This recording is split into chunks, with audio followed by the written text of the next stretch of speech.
நீங்கள் பார்த்துக் கொண்டிருப்பது நியூஸ் 21 செய்திகள். தமிழ்நாடு செய்திகளை உடனுக்குடன் தெரிந்து கொள்ள நியூஸ் 21 செய்திகளை பாருங்கள். உண்மை, உழைப்பு, உயர்வு. நடிகர் ரஜினிகாந்தின் 74வது பிறந்தநாள் விழாவை நாடு முழுவதும் அவரது ரசிகர்கள் கொண்டாடி வருகின்றனர். அந்த வகையில் தென்காசி மாவட்டம் சுரண்டையில் ரஜினிகாந்த் நற்பணி மன்றம் சார்பாக நலத்திட்ட உதவிகள் வழங்கும் விழா சாம்பவர் வடகரை அருகே உள்ள பெத்தோள் கருணை இல்லத்தில் நடைபெற்றது. ரஜினிகாந்த் நற்பணி மன்ற தலைவர் சின்னத்தம்பி தலைமையில் நடத்தப்பட்ட இந்த விழாவில் சுரண்டை நகராட்சி மன்ற தலைவர் வள்ளி முருகன் பங்கேற்று குழந்தைகளுக்கு போர்வை, துண்டு, அரிசி மற்றும் பல்வேறு விதமான பொருட்களை வழங்கினார். மேலும் கருணை இல்லத்தில் உள்ள 100க்கும் மேற்பட்ட குழந்தைகளுக்கு இரவு விருந்து வழங்கப்பட்டது. இதுபோன்று ஆண்டுதோறும் ரஜினிகாந்தின் பிறந்தநாளை கொண்டாட உள்ளதாகவும் மேலும் ரசிகர் மன்றம் சார்பில் கருணை இல்லத்திற்கு தொடர்ந்து உதவிகள் செய்யப்படும் என ரசிகர் மன்ற நிர்வாகிகள் தெரிவித்தனர். நியூஸ் 21 செய்திகளுக்காக தென்காசி மாவட்ட செய்தியாளர். திண்டுக்கல் மாவட்டம் ஆத்தூர் ஒன்றியம் சித்தையன் கோட்டை பேரூராட்சிக்கு உட்பட்ட நரசிங்கபுரம் மேற்கு பகுதிகளில் உள்ள தாமரைக்குளம், கட்டையடி பகுதிகளில் சிறுத்தை புலி நடமாட்டம் உள்ளதாக சமூக வலைதளங்களில் செய்திகள் பரவியது. அதனைத் தொடர்ந்து அப்பகுதி விவசாயிகள் கடும் அச்சத்திற்கு உள்ளாகி இருந்த நிலையில் கன்னிவாடி வனச்சரக அலுவலர் ஆறுமுகம் உத்தரவின் பேரில், வனவர் வெற்றிவேல் ஆலோசனையின் பேரில், வனக்காப்பாளர் திலகராஜ் தலைமையில் வேட்டை தடுப்பு காவலர் ராஜ்குமார், விஸ்வநாதன், ஆஸ்பான் உள்ளிட்ட வனத்துறையினர் சிறுத்தை புலி நடமாடியதாக சமூக வலைதளங்களில் வெளியான இதற்கு நேரில் சென்று அப்பகுதிகளில் சிறுத்தை புலி வந்து சென்றதற்கான கால் தடம் ஏதும் உள்ளனவா என கள ஆய்வு மேற்கொண்டதில் அதற்கான எந்தவித தடயமும் காணப்படவில்லை என கூறப்படுகிறது. இருப்பினும் தொடர்ந்து அப்பகுதிகளை கண்காணித்து வருவதாகவும் விவசாயிகள் மற்றும் பொதுமக்கள் யாரும் அச்சம் கொள்ள தேவையில்லை என்றும் கூறியதோடு சிறுத்தை புலி நடமாட்டம் உள்ளதாக கூறப்படும் தாமரைக்குளம் மற்றும் கட்டையடி பகுதி உள்ளிட்ட நரசிங்கபுரம், கோம்பை பகுதியை தொடர்ந்து கண்காணித்து வருவதாகவும் வனத்துறை சார்பாக கண்காணிப்பு கேமரா பொருத்தப்படுவதற்கான ஏற்பாடு செய்வதாகவும் கூறி சென்றனர். நியூஸ் 21 செய்திகளுக்காக திண்டுக்கல் மாவட்ட ஆத்தூர் தாலுகா செய்தியாளர் பக்ருதீன். தேனி மாவட்டம் மேகமலை பகுதிகளில் எஸ்டேட் உரிமையாளர்கள் தங்களுடைய தோட்டங்களுக்கு கொண்டு செல்லும் பொருட்கள் மேகமலைக்குள் விடாமலும் வீடுகளில் சேதமான சுவர்களை மரமாத்து பணி செய்வதற்கு பொருட்கள் ஏதும் கொண்டு செல்ல விடுவதில்லை என்று வனத்துறை அதிகாரி டிடி ஆனந்தை கண்டித்து போராட்டம் நடைபெற்றது. இந்த போராட்டத்தில் மேகமலை, மணலார், மகாராஜா மெட்டு, ஹைவேஸ் போன்ற இடங்களில் உள்ள பட்டா விவசாய பூமியில் உள்ள தொழிலாளர்களின் குடியிருப்பு பகுதிகளில் குடிநீர் வசதி செய்ய விடுவதில்லை, பழுதடைந்த குடியிருப்புகளை சரி செய்ய தேவையான உபகரணங்களை எடுத்து செல்ல விடுவதில்லை, அதேபோல் அரசு நாற்று பண்ணையில் கிடக்கும் காஃபி, ஏலம் நாற்றுகளை செக் போஸ்டில் தடுத்து நிறுத்துகின்றனர். பட்டா விவசாய நிலங்களில் ஏலம், தேயிலை, காஃபி எஸ்டேட்டுகள் பழுது பார்க்க விடுவதில்லை. பட்டா விவசாய நிலம் சம்பந்தப்பட்ட அனைத்து அரசு அல்லது விவசாய நடவடிக்கைகளுக்கு NOC தேவை என அதிகார துஷ்பிரயோகம் செய்வது போன்ற பல செயலை செய்து வரும் டிடி ஆனந்த் IFS கண்டித்து இந்த போராட்டம் நடைபெற்றது. இந்த போராட்டத்தில் மேகமலை விவசாயிகள் மற்றும் எஸ்டேட் உரிமையாளர்கள் சங்கம், பொதுமக்கள் என ஏராளமானோர் கலந்து கொண்டனர். 100க்கும் மேற்பட்ட போலீசார் பாதுகாப்பு பணியில் ஈடுபட்டனர். விழுப்புரம் மாவட்டம் மேல்மலையனூர் வருவாய் வட்டாட்சியர் அலுவலகம் முன்பு அதிமுக சார்பில் கண்டன ஆர்ப்பாட்டம் நடைபெற்றது. பெஞ்சல் புயலால் ஏற்பட்ட கனமழை காரணமாக பல பகுதிகளில் வெள்ளப்பெருக்கு ஏற்பட்டு வீடுகள், கால்நடைகள், பயிர்கள் சேதமடைந்தன. இந்நிலையில் விழுப்புரம் மாவட்டத்தில் உள்ள அனைத்து தாலுகாவில் உள்ள பாதிப்புகளை குறித்து தாசில்தார் புள்ளி விவரம் கொடுத்துள்ளார். ஆனால் மேல்மலையனூர் தாலுகாவில் மட்டும் பாதிப்பு இல்லை என புள்ளி விவரம் கொடுத்துள்ளார். இதை நாங்கள் வன்மையாக கண்டிக்கிறோம். இந்த தாலுகாவில் பெரும்பாலான நிலத்தில் பயிர் சாகுபடி செய்யப்பட்ட நீரில் மூழ்கி சேதமடைந்துள்ளன என விவசாயிகள் பாதிப்புகள் அடைந்து வரும் எந்தவித பாதிப்பும் இல்லை என்று தாசில்தார் அறிக்கை அளிக்க காரணம் என்ன என்று தெரியவில்லை.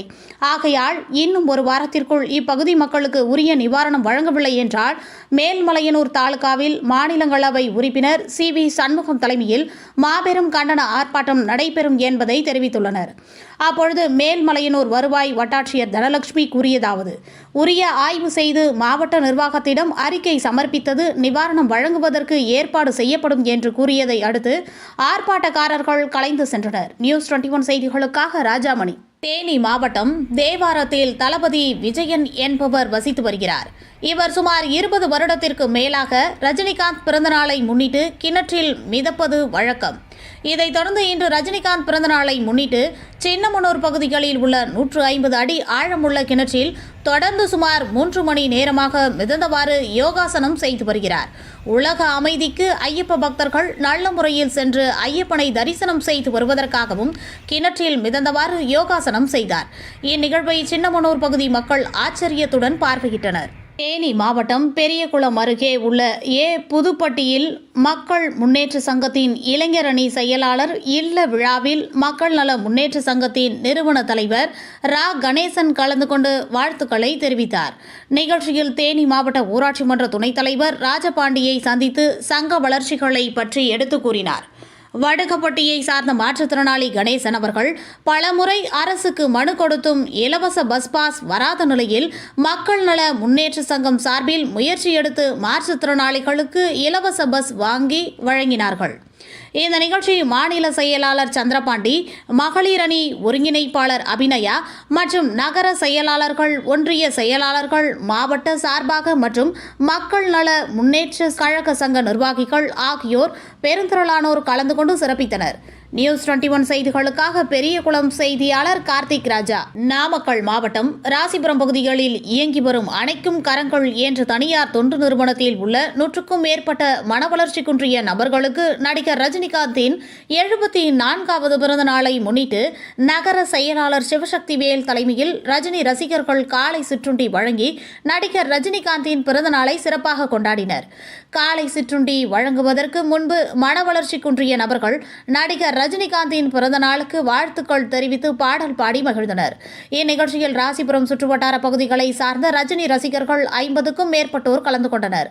நியூஸ் 21 செய்திகளுக்காக ராசிபுரம் செய்தியாளர் ஸ்ரீனிவாசன். தமிழகத்தில் ஆழ்ந்த காற்றழுத்த தாழ்வு நிலை உருவாகியுள்ள நிலையில் திண்டுக்கல் மாவட்டம் பழனிநகர் ரயில் பீட்டர் சாலை, பேருந்து நிலையம் மற்றும் நெய்க்காரப்பட்டி, கீரனூர், ஆயக்குடி, பாலசமுத்திரம், அடிவாரம் உள்ளிட்ட சுற்றுவட்டார பகுதிகளில் நேற்றிரவு மழை பெய்ய துவங்கிய நிலையில் அதிகாலையிலிருந்து கனமழை பெய்து வருகிறது. குறிப்பாக கடந்த ஒரு வாரத்திற்கு முன்பு பெஞ்சல் புயல் கனமழை பெய்த நிலையில் பழனி மற்றும் சுற்றுவட்டார பகுதிகளில் உள்ள வரதமா நதி அணை, பாலாறு, பொருத்தலாறு அணை, குதிரையாறு அணைகள், குளங்கள் உள்ளிட்ட நீர்நிலைகள் நிரம்பிய நிலையில் தற்பொழுது ஆழ்ந்த காற்றழுத்த தாழ்வு பகுதி உருவாக்கம் காரணமாக அதிக மழை பெய்து வருகிறது.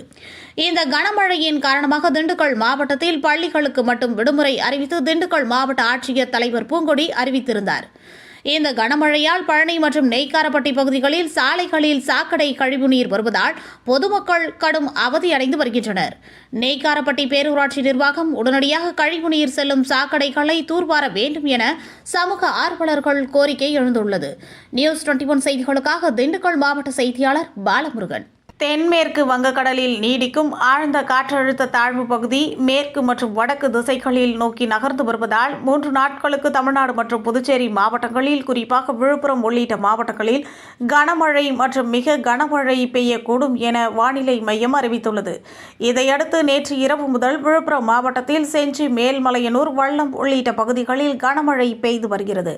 இந்நிலையில் விழுப்புரம் மாவட்ட ஆட்சியர் டாக்டர் சி. பழனி மாவட்டத்தில் உள்ள அனைத்து ஊராட்சி ஒன்றிய அலுவலகங்கள் கனமழை எதிர்கொள்ளும் வகையில் தேவையான வெள்ள தடுப்பு உபகரண பொருட்கள், ஜேசிபி, குடிநீர் டேங்க் வண்டி, சவுக்கு மரக்கட்டைகள், ஜெனரேட்டர், மரம் அறுக்கும் இயந்திரம், மணல் மூட்டைகள் உள்ளிட்ட பொருட்கள் தயார் நிலையில் வைத்திருக்க வேண்டும் என அறிவுறுத்தினர். இதையடுத்து செஞ்சி ஊராட்சி ஒன்றிய அலுவலகத்தில் கனமழையின் பொழுது பாதிக்கப்படுகின்ற பகுதிகளில் தடுப்பு முன்னெச்சரிக்கை நடவடிக்கை மேற்கொள்வதற்கான கனமழை வெள்ள தடுப்பு பொருட்கள் தயார் நிலையில் வைக்கப்பட்டிருந்தது. இதை ஒன்றிய பெருந்தலைவர் விஜயகுமார், மாவட்ட ஊராட்சி செயலாளர் நடராஜன் ஆகியோர் நேரில் சென்று பார்வையிட்டு ஆய்வு மேற்கொண்டனர்.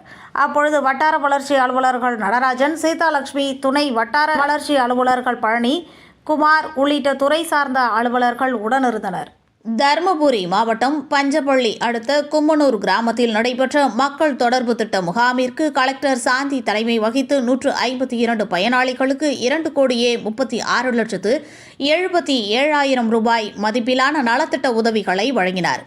இன்று நடைபெற்ற மக்கள் தொடர்பு திட்ட முகாமில் வருவாய்த்துறையினர் சார்பில் 59 பயனாளிகளுக்கு 28,32,000 மதிப்பீட்டில் இலவச வீட்டுமனை பட்டாக்களையும் 36 பயனாளிகளுக்கு 4,75,00,000 மதிப்பீட்டில் புதிய மின்னணு குடும்ப அட்டைகளையும் ஊரக வளர்ச்சித் துறையின் சார்பில் 40 பயனாளிகளுக்கு 2,02,80,000 ரூபாய் மதிப்பீட்டில் புதிய வீடுகள் கட்டுவதற்கான ஆணைகளையும் வேளாண்மை மற்றும் உழவர் நலன்துறையின் சார்பில் 17 விவசாயிகளுக்கு 90,000 ரூபாய் மதிப்பீட்டில் வேளாண் நுண்ணுயிர் பாசனம் மற்றும் பண்ணை கருவிகளையும் என மொத்தம் 152 பயனாளிகளுக்கு 2,36,77,000 ரூபாய் மதிப்பீட்டில் பல்வேறு அரசு நலத்திட்ட உதவிகளை மாவட்ட கலெக்டர் சாந்தி வழங்கினார்.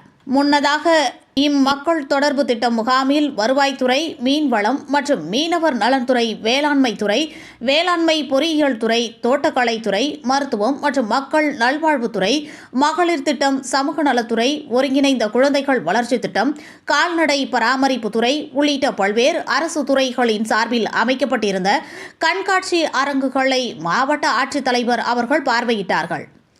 இம்மக்கள் தொடர்பு திட்ட முகாமில் பாலக்கோடு சட்டமன்ற உறுப்பினர் KP அன்பழகன், கூடுதல் கலெக்டர் கௌரவ்குமார், தருமபுரி வருவாய் கோட்டாட்சியர் காயத்ரி, தாசில்தார் ரஜினி, துணை தாசில்தார்கள் எழில், ஜெகதீஷன், நாராயணசாமி, அன்பு, துணைத்துறை அலுவலர்கள் மற்றும் உள்ளாட்சி அமைப்புகளின் பிரதிநிதிகள் கலந்து கொண்டனர். செய்திகளுக்காக தருமபுரி மாவட்ட புகைப்பட கலைஞர் முனியப்பன். இன்று திருக்கார்த்திகை திருநாளை முன்னிட்டு நாட்டில் விவசாயம் செழித்து நாடு வளம் பெற வேண்டியும் கம்பம் ரிஷியோக அறக்கட்டளை நிர்வாகி ராஜேந்திரன், யோகா பயிற்சியாளர் ரவிராம் தலைமையில் கம்பம் தனியார் பள்ளி நாகமணியம்மாள் மேல்நிலை பள்ளியில் மாணவர்கள் தனுராசனம், பத்மாசனம், ஒட்டகாசம், யோகமுத்ரா, சமகோணாசனா ஆகிய ஆசனங்கள் செய்து தங்களின் உடல் முழுவதும் கார்த்திகை தீபம் ஏற்றிக்கொண்டனர். ஒவ்வொரு ஆண்டும் இதேபோன்று தீபத் திருநாளை கொண்டாடுவோம் என்று அனைவரும் உடல் ஆரோக்கியத்திற்கு யோகா செய்ய வேண்டும் என்று கூறினர். ஜெயமங்கலம் அருகே டாடா காஃபி நிறுவன பணியாளர்களுக்கு சட்டம் பற்றிய விழிப்புணர்வு. தேனி மாவட்டம் பெரியகுளம் அருகே ஜெயமங்கலத்தில் உள்ள டாடா காஃபி தனியார் நிறுவனத்தில் பணிபுரியும் பெண் பணியாளர்களுக்கு தேசிய மகளிர் ஆணையம், தேனி மாவட்ட சட்டப்பணிகள் ஆணைக்குழு மற்றும் பெரியகுளம் வட்ட சட்டப்பணிகள் ஆணைக்குழு சார்பில் சட்டம் பற்றிய விழிப்புணர்வு நிகழ்ச்சி நடைபெற்றது. நிகழ்ச்சியில் வழக்கறிஞர்கள் TMPL சிவப்பிரியா, விமலா மற்றும் சமூக நலன்துறை வழக்கு பணியாளர் பௌசியா பேகம் ஆகியோர் கலந்து கொண்டனர். பணியாளர்களுக்கு மனித உரிமை மீறல், பெண்களுக்கு எதிரான வன்கொடுமை தடுப்புச் சட்டம், பணிபுரியும் இடங்களில் பாலியல் தொடர்பான எதிர்கொள்ளுதல், போக்சோ விழிப்புணர்வு, குழந்தை திருமணம், காவல் நிலையத்தில் புகார் கொடுப்பது மற்றும் வழக்கு தொடர்பான தகவல், பெண்களுக்கான சொத்துரிமை பற்றிய தகவல், பெண் குழந்தைகள் பாதுகாப்பு உள்ளிட்ட சட்டம் பற்றிய விழிப்புணர்வு கருத்துக்களை பற்றி பேசினார். இந்நிகழ்ச்சியில் டாடா காஃபி நிறுவன தலைவர் மற்றும் மனிதவள அதிகாரிகள், தேனி மாவட்ட சட்டப்பணி ஆணைக்குழு பணியாளர்கள், பெரியகுளம் வட்ட சட்டப்பணி ஆணைக்குழு உறுப்பினர்கள், தன்னார்வலர்கள் என பலர் கலந்து கொண்டனர். நியூஸ் 21 செய்திகளுக்காக பெரியகுளம் செய்தியாளர் கார்த்திக் ராஜா. பாலக்கோடு அருகே டிவியில் சவுண்ட் அதிகமாக இருந்ததாக கூறி அடிதடி, இரும்பு ராடால் தாக்கிக் கொண்ட 3 பேர் கைது.